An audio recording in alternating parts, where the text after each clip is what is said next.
10, 11 hours a day, 6 days. Yeah, it's a lot of work. That grinding noise echoing throughout the valley today, Cecilio Salazar is one of the people responsible, but it's really the storm's fault. Yesterday, oh. What happened last night? Who knows? Wind knocked this woman's tree down. I just hear boom, that's it. Salazar was called to help clean it up.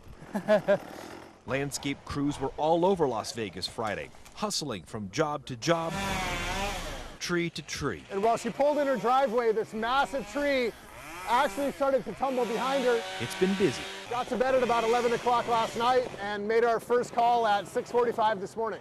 Once one spot is finished, another was lined up. How would you describe the storm last night, yesterday? Terrible.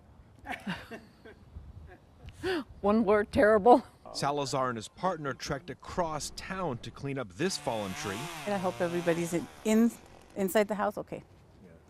And after that, let's get to work. It's good, tiring, tedious, necessary business.